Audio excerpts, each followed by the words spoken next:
आयातुल कुरआनि व किताबिम मुबीन हुदन व बुश्रा लिल मुमिनीन अल्लज़ीना युक़ीमूना अस्सलाता व यु'तूना अज़्ज़काता व हुम बिल आखिरति हुम यूक़िनून इन्नल लज़ीना ला यु'मिनूना बिल आखिरति ज़य्यना लहुम अ'मालहुम फहुम यअमलून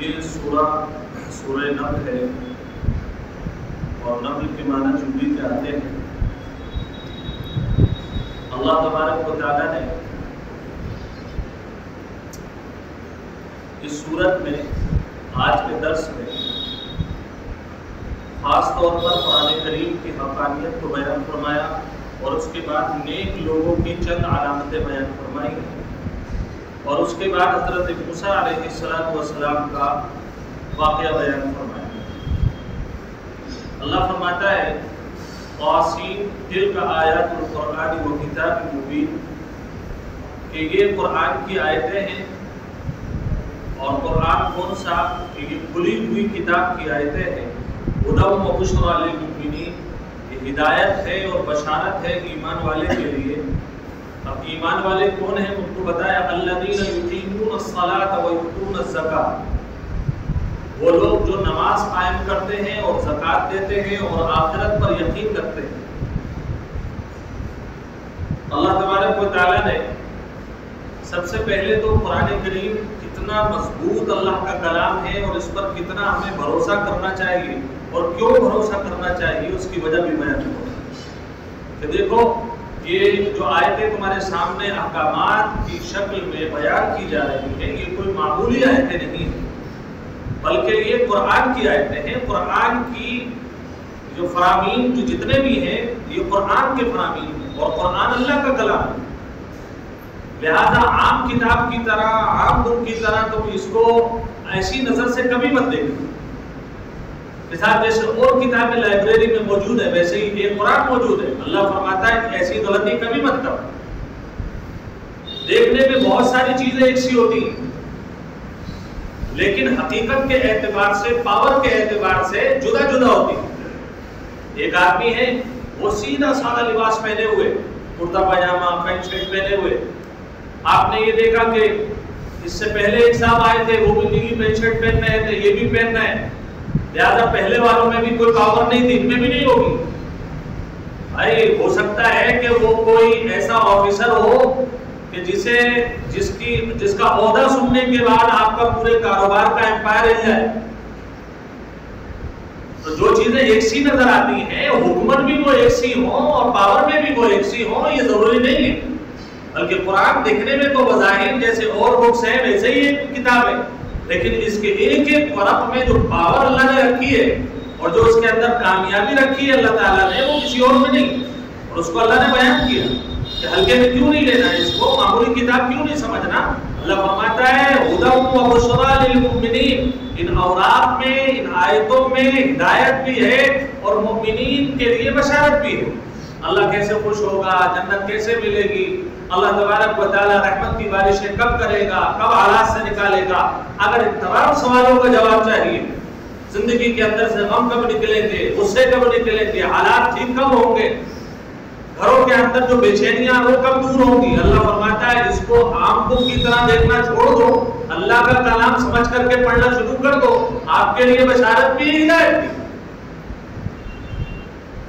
तो आप देख लीजिए हर लाइब्रेरी में, जो बड़ी बड़ी लाइब्रेरी है उसमें कुरान जरूर मिलेगा, लेकिन कुरान की वजह से उनके मसाइल हल नहीं हो रहे। इसलिए अल्लाह ने याद दिलाया है, अगर आपने भी अलमारी में सजा करके और बुकों की तरह इस बुक को भी रख दिया, आपको भी कोई फायदा होने वाला नहीं। हमारे यहाँ ये रिवाज है भाई, बहुत बड़ी सीनरी लेकर के आइए, बहुत बड़ी पिक्चर बना के सूरह यासीन की, चारों मुल्क की, सूरह वाक़िया की, अल्लाह के नाम का, मोहम्मद के नाम का सल्लल्लाहु अलैहि वसल्लम पिक्चर लगा दी गई, बस इससे ना, इसके बाद और कुछ नहीं। अल्लाह फरमाता है ये गलती गैर कर रहे हैं, उन्हें भी कुरान कोई फायदा देने वाला नहीं है, वही गलती तुम दोहरा रहे। ये कौन सी कौमें करती हैं? ये वो कौम करती हैं जिन्होंने कुरान करीम को बचपन में न सीखा, न उनके सरपरस्तों ने सिखाया।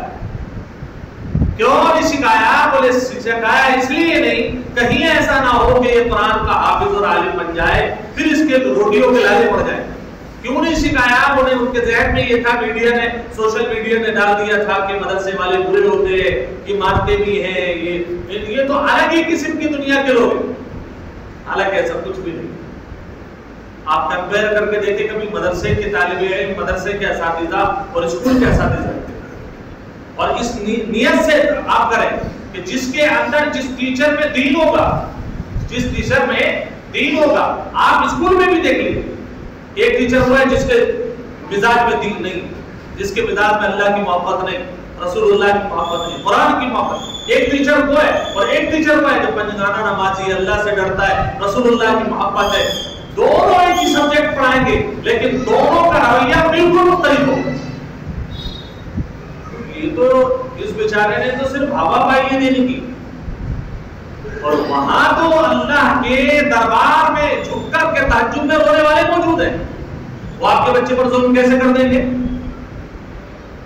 तो वो हवा मिठाई इसलिए हमने अपने बच्चों को मकतब में भेजे। मैं बार बार कहता हूं, मैंने मिंबर से भी ये बात कही है और आपसे भी दोहरा रहा हूं, खुदा के वास्ते अपने बच्चों को दीनदार बनाइए, और उसके लिए जरूरी है कि मस्जिदों में मकतब का कयाम कीजिए। हर एक मस्जिद मदरसा नहीं बन सकती, जामिया नहीं बन सकती, लेकिन हर एक मस्जिद मकतब बन सकती है। क्यों? उसे ये हम बता सके अपने बच्चे को, अपनी बेटी को, कि बेटे ये कुरान अलमारी में रखने की चीज नहीं है, बल्कि हुदन व बुशरा लिल मुमिनीन, कि ये तो हमारी हिदायत और अल्लाह की तरफ से बशारत है। बुनियाद डालिए आप और इस पर मेहनत कीजिए, उलमा को लेकर के आइए, मकतब में अच्छे अच्छे लोगों को लेकर के आइए, पैसा खर्च कीजिए। बड़ी मुसीबत तो ये है, सारे काम बता दो आप, सब बहुत अच्छे, जहां पैसा खर्च करने की बात है बोले मौलाना गलत है। भाई पैसे का काम तो पैसे से होगा। अल्लाह के नबी मोहम्मद रसूलुल्लाह सल्लल्लाहु अलैहि वसल्लम मदीने पहुंचते, वहां जाकर देखा मुसलमानों के पास ना तो पढ़ने के लिए कोई जगह मौजूद है, कुरान की वही समझने के लिए कोई जगह मौजूद नहीं। आपने मस्जिद नबवी को मदरसा सुफ़ा बनाया। उसके बाद इस कौम को पानी की जरूरत पड़ी, बड़ा मशहूर वाक़या है। अल्लाह के नबी सल्लल्लाहु अलैहि वसल्लम फरमाया, कौन है ऐसा शख्स जो इन यहूदियों से ये कुआं खरीद करके उम्मत के लिए वक्फ कर दे, उसकी जन्नत की गारंटी मिले। तो कौन खड़ा हुआ? हजरत उस्मान गनी रज़ियल्लाहु अन्हु। इन्हीं वजह से कि जहां भी बशारत जन्नत की मिलती है पैसे वाले आ गए, जो भी जन्नत की बशारत मिले पैसे वाले आ गए, गरीब सहाबा आ गए। अल्लाह के नबी हर बशारत के तो मुस्तहिक के मालदार मुसलमान है, हम तो बहुत पीछे रह जाएंगे। फिर आप सल्लल्लाहु अलैहि वसल्लम ने अल्लाह के हुक्म से उन्हें भी कुछ चीजें बयान फरमाई कि तुम भी ऐसा कर लोगे तो तुम इन लोगों से भी 500 साल पहले जन्नत में चले जाओ। लेकिन हकीकत बात यह है, अगर माल भी अल्लाह की निस्बत पर, अल्लाह की मोहब्बत में कमाया जाए और इस निस्बत से कमाया जाए कि मैं अल्लाह की मखलूक पर खर्च करूंगा, दीन पर खर्च करूंगा, तो ये मालदार भी अल्लाह के नजदीक बहुत प्यारा, बहुत सुथरा, बहुत लाडला है। मकतब के लिए पैसा खर्च करना पड़ेगा। और हम में से जितने भी लोग हैं नियत करें इंशाअल्लाह अल्लाह के दीन के क़याम के लिए हर मस्जिद के अंदर मकतब कायम करेंगे इंशाअल्लाह, और उसमें पूरी मेहनत करेंगे। अगर आप मेहनत नहीं करोगे तो आपके बच्चों पर कोई और मेहनत करने के लिए तैयार रहेंगे, कोई और बैठे। हाथों से निकल रहे हैं। अभी मैं इंशाल्लाह कोशिश करूंगा, शकीली इस वक्त फिरका बड़ा खतरनाक चला है, जो अपने आप को वही कहता है जो कादियानी ने पहले कहा था। अपने कादियानी ने अपने आप को कहा था, पहले कहा था मैं मेहदी हूं, फिर कहा कि मैं मसीह मौऊद हूं, नबी ये वक्त बता दिया अपने आप को। और ऐसा ही पाकिस्तान में एक आया है जो मेहदी कहता है अपने आप को, और हिंदुस्तान के अंदर शकील बिन हनीफ अपने आप को मेहदी कह रहा है। उससे पहले मोहम्मद जौनपुरी अंग्रेजों के दौर में वो कहकर के अपने आप को चला गया, तो मार्केट चल रही और वो आकर के बहकाते हैं मुसलमान मोहल्लों में। गैर मुस्लिम को नहीं बताते हजरत मेहदी पर यकीन किसका, आपका या हिंदुओं पर? बताइए आपका है ना, तो आपके बच्चों को बहकाएंगे वो। इसलिए मकतब पर मेहनत कर लो वरना कोई और कर दे। अल्लाह को मानना है, इसको आप कुरान करीम को अपने दिलों में व्यवस्था करो, वजह कि ये हिदायत है और बशारत है ईमान वालों के लिए। कौन ईमान वाले हैं? अल्लाह कौन ईमान वाले हैं? कैसे कहें कि ये मोमिन है या नहीं है? अल्लाह फरमाता है लो अलामत है मुझसे, अल्लज़ीना युक़ीमूनस्सलाह, वो लोग जो नमाजों को कायम करते हैं, सर्दी हो या गर्मी। फज्र पढ़ना है तो पढ़ना है, कोई बहाना नहीं, कोई एक्सक्यूज नहीं कि साहब रात को हम देर से सोए थे, हम तो बहुत मेहनत कर रहे हैं, हम तो फला ही काम कर रहे हैं, हमने रात को जो गरीबों के लिए पैकेज तैयार किए इसलिए फजर छोड़ दी। अल्लाह फरमाता है तुम अल्लाह के नबी सल्लल्लाहु अलैहि वसल्लम से ज्यादा उम्मत के खैरख्वाह नहीं हो सकते हो। आप कोई से भी काम में लगे, नमाज का मकाम अपनी जगह। क्या हम में से कोई शख्स ये कहता है कि भाई ऐसा है कि मैं अपने एक बच्चे को पाल रहा हूं, दूसरे को नहीं पाल सकता? या मैं ऐसा है कि साहब मैं अपने दो बहनें हैं या बहन हैं और भाई हैं कि साहब एक को तो मैं भाई मानता हूं, दूसरे को नहीं मानता? ऐसा नहीं। हर एक का मकाम अपनी जगह, बहन का मकाम अपनी जगह, अम्मा का मकाम अपनी जगह, औलाद का मकाम अपनी जगह। हर एक की कैटेगरी अल्लाह ने बनाई है और उस दायरे में रहकर उसकी खिदमत करना ये अल्लाह को पसंद है। लिहाजा नमाज का मकाम अपनी जगह है, किसी खैर के काम से नमाज अपनी जगह से हट नहीं सकती। दूसरी चीज अल्लाह ने फरमाया वयुतून ज़कात, और ज़कात देते हो। ज़कात का मामला बड़ा अहम है। ज़कात को हम लोग इसलिए करीब से नहीं जानना चाहते, बोले जानेंगे मसला तो देनी पड़ेगी। तो भाई बगैर जाने भी तो डंडे पड़ेंगे नहीं पड़ेंगे। अगर आप ये अल्लाह के यहाँ जाकर एक्सक्यूज करें कि साहब मुझे तो पता ही नहीं था, तो अल्लाह के फरिश्ते छोड़ेंगे तो नहीं? कहेंगे भाई आपकी मस्जिद में आते थे, मौलाना साहब आपने पूछा क्यों नहीं? फला फला मुफ्ती साहब आपके मोहल्ले में भी थे, उनसे आपने क्यों नहीं पूछा? आप क्या मदारिस से क्यों नहीं पूछा? तो आप ये समझ लें कि तमाम चीजों को एक तरफ रखें। ये बताइए अल्लाह से मोहब्बत है या नहीं? अगर अल्लाह से मोहब्बत है तो निजाम ज़कात को समझना पड़ेगा। खत्म, इसके आगे कोई चीज नहीं। अल्लाह फरमाता है तीसरी अलामत वहुम बिल आखिरति हुम यूकिनून, भाई नमाज वो पढ़ेगा जिसे आखिरत पर अल्लाह की मुलाकात पर यकीन हो। ज़कात वो देगा, अपना माल वो खर्च करेगा जिसे अल्लाह से मोहब्बत और अल्लाह की मुलाकात का यकीन हो। सबसे अहम चीज अल्लाह फरमाता है तीसरी अलामत एक पक्के मोमिन की यह है कि वो आखिरत पर यकीन रखता है। मरना है, मरने के बाद कब्र में जाना है। कब्र से मुराद ये वाला गड़ा नहीं है, ये तो स्टार्टिंग है। आलम बरज़ख, जहां सारे पर्दे जन्नत और जहन्नम की खोल दिए जाएंगे अमाल की दुनिया। अल्लाह के नबी सल्लल्लाहु अलैहि वसल्लम ने फरमाया कि कब्र की मंजिल, बरज़ख की मंजिल जिसने पास कर ली, आगे के भी मराहिल इंशाअल्लाह पार कर लेगा। और यहाँ आसान तो सब जगह फंसेगा। अल्लाह हम सब की मनाजिल आसान फरमाए। तीन अलामत है, नमाज का कायम करने वाला हो, ज़कात देने वाला हो, आखिरत पर यकीन रखने वाला। आगे अल्लाह फरमाता है इन्नल लज़ीना ला युमिनूना बिल आखिरति ज़य्यना लहुम अअमालहुम फहुम यअमलून। अल्लाह फरमाता है एक तरफ तो ये है ईमान वाले और एक तरफ बेईमान। एक तरफ ईमानदार और एक तरफ बेईमान। बेईमान कौन है? वो लोग जो आखिरत पर ईमान नहीं रखते हैं। तो अल्लाह ये नमाज क्यों नहीं पढ़ते, ज़कात क्यों नहीं देते, आखिरत पर यकीन क्यों नहीं करते? अल्लाह फरमाता है जो दुनिया में ये मटर गश्ती कर रहे हैं, जिन मोटरों पर ये टहल रहे हैं, जिन बंगलों में ये टहल रहे हैं, रह रहे हैं और जहां जहां पर भी ये कारोबार कर रहे हैं, हमने इनके लिए इनके अमाल को खूबसूरत बनाकर पेश किया। अमाल बंद और वो उसके अंदर बहके फिरते हैं। क्या है?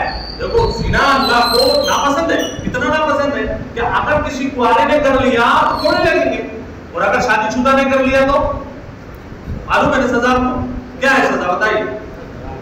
रजम करना, रजम लफ्ज बड़ा छोटा सा है, रजम करना, कि जमीन में गाड़ दिया जाए और इतना हिस्सा ऊपर निकाल करके पूरी कौम को जमा करके। पहली बात तो ये जिल्लत क्या कम है कि वो हमारे उसके अंदर जिना करने वाले के भतीजे, भांजे, बेटियां सारे मौजूद है, ससुराल वाले मौजूद और तमाम तरह के दोस्त मौजूद हैं, उनके सामने जमीन में गड़ जाना यही जिल्लत के लिए काफी था। शरीयत ने कहा इतने से काम नहीं चलेगा, सब पत्थर लो और सब मारो, बेटे भी मारे, बहने भी मारे, भांजिया भी मारे, भांजे भी मारे और सब मारे। क्यों मारे? अल्लाह को ये अमल इतना नापसंद है, अगर अब नहीं मारा गया तो आखिरत में इससे भी बड़ी सजा मिलेगी। अच्छा, जिना कितना आसान कर दिया का तो हमने मुश्किल कर दिया। जिना 500,000 रुपए में जिना कर लेता, जहां जा रहा है आधे कपड़ों में औरतें फिर रही। अब ये आधे औरतों में, आधे कपड़ों में जो औरतें फिर रही हैं तो ये मुज़य्यन हुआ ना, उन्होंने कितना सजा करके पेश कर दिया। हाल में व्हाट्सएप पर आपको ग्रुप मिल जाएंगे, फेसबुक पर आपको नंबरात मिल जाएंगे, तो आंखों का जिना, हाथों का जिना और बहरहाल पूरे जिस्म का जिना करने के लिए शैतानी जितने भी वो हथकंडे हो सकते हैं वो सब आसपास रह लें। अल्लाह कहता है इन बदबख्तों के लिए इनके पूरे अमाल को हमने थाली में सजा कर पेश किया। ज्यादा ईमान वाला हो बच जाएगा, बोले भाई ये थोड़ी देर का मजा है, बाद में अल्लाह का अज़ाब आना तय है, इसलिए मैं तो करूंगा नहीं, मैं नहीं करूंगा। कोई भी अपॉर्चुनिटी आ जाए, और इसी तरीके से अल्लाह ताला ने आगे भी जिक्र किया है, उलाइकल्लज़ीना लहुम सूउल अज़ाब।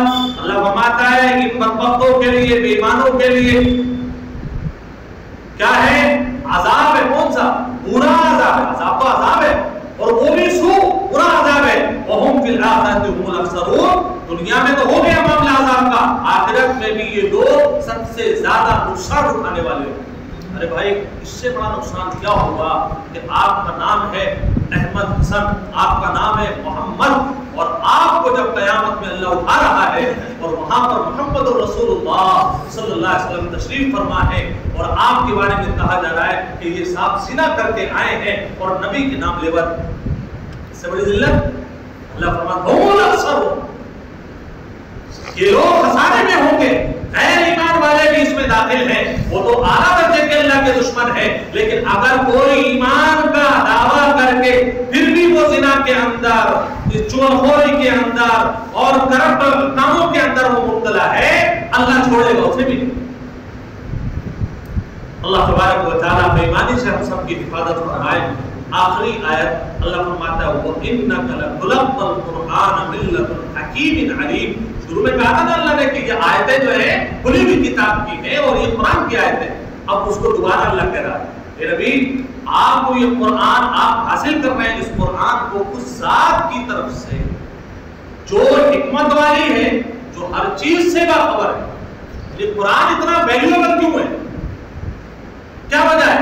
वजह ये है कि कुरान अल्लाह की तरफ से आया है जो सबसे बड़ा हकीम है, जो हर चीज का जानने वाला है। लिहाजा जो सब कुछ जानता हो हमारे बारे में, हमारे आने वाले फ्यूचर के बारे में, हमारे माजी के बारे में सब कुछ जानता हो, जब वो जानबूझ करके कोई हुक्म दे तो क्या उसके अंदर कोई खता को नुकसान हो सकता है?